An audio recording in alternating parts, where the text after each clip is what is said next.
วันนี้สภาพพยากรณ์อากาศได้รายงานในโทรศัพท์ของว่ามันจะมีซันนี่อุณหภูมิ7 องศาแต่ว่าความจริงที่เราพบเห็นในตอนนี้คือฝนตกแล้วคันห่มก็เอาออกจากกระเป๋าไปเพราะว่าฝนไม่ได้ตกหลายอาทิตย์แล้วก็มันนักกระเป๋าก็เลยเอาออกวันนี้ลงจากสถานีลงจากรถเมล์อยู่สถานีก็ทะยานไปโรงเรียนด้วยสภาพฝนฝอยๆมันก่อนหนาวเดี๋ยวจากเล็กน้อยเนาะมันดีอยู่7 องศาในตอนที่มัน0 องศานี้แล้วฝนตกนี่มันจะหนาวนักกว่านี้อีกแล้วตอนนี้เริ่มเข้าฤดูใบไม้ฝนก็คงจะมาหดดอกไม้ที่กำลังจะเบ่งบานในอาทิตย์หน้าเราจะเห็นดอกไม้บานสะพรั่งเต็มเมือง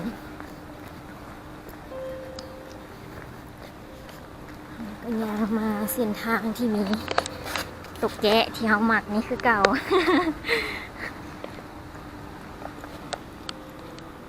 เอาละมื้อนี้เฮามาล้มกันเรื่องมือผมเข้าปาก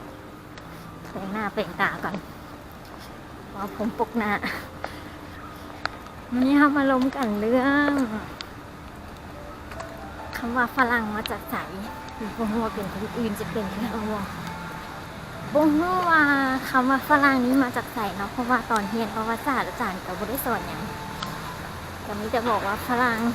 ที่เขียนด้วยฝอฝนรอนะคะแต่ว่ารอหันดิ้นฟังแล้วรู้สึกเป็นตะขี้เดียดจังได๋บ่เลยก็เลยบ่อยากเว้าคำว่ารอหันดิ้นแต่ว่าไปแล้วเนาะคำว่ารอและไม่กันไม่เอกตัวงองัวซึ่งว่าคำว่าฝรั่งนี่บางครั้งก็หมายถึงประเทศฝรั่งแต่บางครั้งก็หมายถึงคนผิวขาวเพราะว่าเวลาเราเห็นหน้าคนผิวขาวแล้วเราก็รู้ว่าเขาเจ้าเป็นคนชาติใดอาจจะเป็นอังกฤษอาจจะเป็นฝรั่งอาจจะเป็นคนโปแดงหรือว่ายุโรปทั้งหมดที่ว่ามีผิวขาวเราก็เรียกเขาฝรั่งเขาก็เลยบอกว่าฝรั่งที่หมายถึงตัวคนที่ขาวมันมาจากใส่แท้เนาะจากการที่ไปศึกษาอยู่ในอินเทอร์เน็ตโอเคต่อเนาะเพราะเมื่อกี้มียางข้ามทางก็เลยปิดไปก่อนยังเกิดอันตรายจากการที่ว่าได้ไปศึกษาอ่านเบิ่งอยู่อินเทอร์เน็ตก็พบว่าเว็บไซต์ที่เราไปค้นหาก็ต้องเป็นเว็บไซต์ภาษาไทยนั่นแหละเนาะคือที่มุ่งกันอยู่คนไทยก็คนที่มาจากชาติตะวันตกมาฝรั่งคือการคือหมายถึงคนผิวขาวดำโมตาก็จะว่าตาน้ำเข่าแต่หัวตาน้ำเข่านี่มาจากไหนบางครั้งมันก็เป็นคำเหยียดหน่อยนึงแต่ว่าเหยียดยามชาติพันธุ์มาพวกผิวขาวถ้าเขาไปคนชาติตะวันตกว่าอุ้ยดอกไม้หวานน่าหวานแล้วแสดงว่าต้นนี้บานไวพอต้นชันใหญ่หลายๆบอนดอกไม้ก็ยังบานได้บานเถื่อเอามาเบิ่งใกล้ๆมันดอกอย่างน้อแดงน่าจะเป็นซากุระที่เป็นพันธุ์สีขาวโอเคเสร็จกล้องก่อนบัดนึงน้ำหยอดใส่มาต่อเรื่องฝรั่งเนาะถ้าเขาไปคนฝรั่งมาพวกผิวขาวจังซี่คือว่าให้เจ้าว่าไวท์พีเพิลอย่างจังซี่มันเป็นการเหยียดหยามทางชาติพันธุ์เนาะเขาเจ้าก็จะบ่มาเคลื่อนเขาเจ้ามาเฮาว่าพวกผิวเหลืองดังแมบอย่างคือดังเฮานี่แหละเขาก็จะบ่มักหรือว่าเขาไปพวกคนแอฟริกาพวกผิวดำ ในด้านสิทธิมนุษย์แล้วเขาเจ้าถือว่าเป็นการเหยียดหยามชาติพันธุ์หรือว่ากลุ่มคนที่กำเนิดมาแตกต่างกัน ฉะนั้นในโลกของความอ่อนไหวทางด้านสิทธิมนุษย์และภาษาเนาะเขาก็ต้องระมัดระวังแต่ว่าเขาก็ยังเขาเจ้าว่าฝรั่งอยู่ในคำว่าฝรั่งนี่ก็ได้หมายถึงมันที่มาจากฝรั่งเศสอย่างเดียวแต่มันมีห้าศัพท์มาจากภาษาที่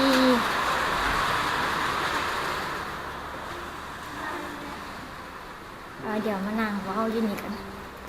ว่ายูรุมมันค่อนข้างคนหลายมีห้าศัพท์ภาษาที่มาจากภาษาอาหรับคือคนที่อยู่ในแถบตะวันออกกลางเนาะสมัยนั้นเขาเจ้าได้มาค้าขายกับชาวสยาม เพราะว่าก่อนที่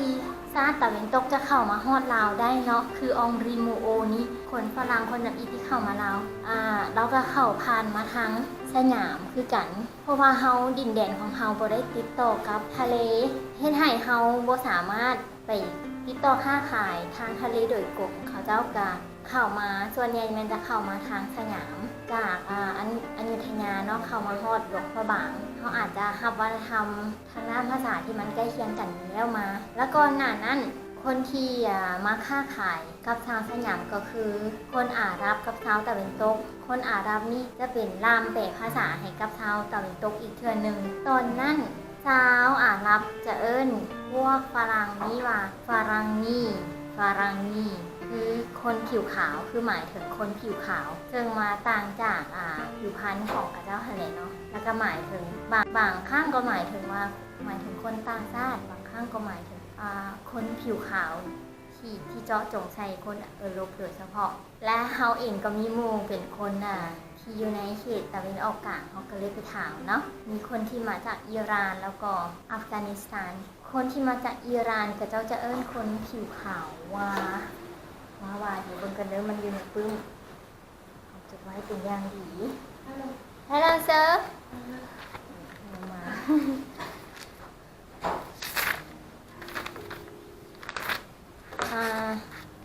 ในภาษา Persian นี่เขาเจ้าจะเอิ้นคนผิวขาวว่ากาบีคือคนผิวขาวส่วนในภาษาอินเดียเขาเจ้าจะเอิ้นคนผิวขาวหรือว่าคนที่มาจากตะวันตกนี่ว่าโกเรเนาะในภาษาดารีหรือว่าพัชตูซึ่งมาใช้ในประเทศอัฟกานิสถานนี้จะเอิ้นคนผิวขาวว่าฝรั่งนี่นี่ไปถามมากระป่าเลยฝรั่งนี่ซึ่งมันน่าจะตัดคำว่ารังนี่ออกทั้งหลังหันออกแล้วก็ใช้คำว่าฝรั่งก็เป็นได้เราก็เลยเอิ้นเพราะคนผิวขาวทั้งหลายบางฝรั่งเขาอาจจะได้รับอิทธิพลทางด้านภาษามาจากสยามอีกทีนึงและคนกัมพูชีเนาะเขาเจ้าเอิ้นฝรั่งว่าดารังคือหมายถึงคนผิวขาวแล้วก็กินข้าวจีเป็นอาหารเจาะจงเลยเนาะพวกกินข้าวจีค่ะจะเอิ้นเป็นภาษาลาวพวกกินข้าวจีอย่างที่กะว่าแม่นเพราะว่าในเมื่อก่อนเขาจะกินแต่ข้าวเป็นหลักแต่เขามาเห็นคนที่กินข้าวจีเขาก็เลยคิดว่ามันเป็นเรื่องแปลกเขาก็เลยเอิ้นว่าโอ้พวกกินข้าวจีอาจจะเป็นแบบนี้อาจจะมีหลายๆชาติที่อยู่ในแถบเมื่อก่อนกับเจ้าติดต่อค้าขายกับฝรั่งจากซีอาคานีไปหาตะวันออกกลางพวกนี้เจ้าอาจจะมีคำเอิ้นพวกที่มาจากต่างประเทศคือโดยเฉพาะเมนชาติตะวันตกเนี่ยเนาะคือเป็นพวกผิวขาวและเอิ้นแบบให้จำแนกกับตัวเองว่านี่โบเมนพวกเขานี่เป็นพวกผิวขาวแล้วเขาเป็นพวกผิวเหลืองหรือว่าอย่างต่างๆอาจจะมีหลายชาติและอาจจะออกเสียงให้ฟาร่างอย่างแบบนี้คือหมายถึงพวกผิวขาวแต่ว่าในเวลาเราเรียนประวัติศาสตร์เขาก็บ่ได้ฮู้คำนี้ว่ามันมาจากไหนเท่เนาะอาจจะมาจากฝรั่งประเทศฝรั่งบอกแต่ว่าในภาษาทางแถบตะวันออกกลางมีภาษาหนึ่งเขาจะเอิ้นพวกฝรั่งพวกผิวขาวนี่แหละว่าแฟรงค์คือคนที่เป็นชนชาติต้นกำเนิดของพวกยุโรเปียนทั้งหลายเนาะแล้วมันเป็น ภาคศัพท์ที่เป็นที่มาของประเทศฝรั่งอีกเทื่อหนึ่งคือเป็นชนเผ่าพื้นเมืองของยุโรปเปียนแล้วก็มาเป็นที่มาของประเทศฝรั่งสำหรับการกล่าวถึงคำว่าฝรั่งนี่ก็ขอจบเท่านี้ก่อน พบกันใหม่ในคลิปหน้าไปเรียนหนังสือก่อนบ๊ายบาย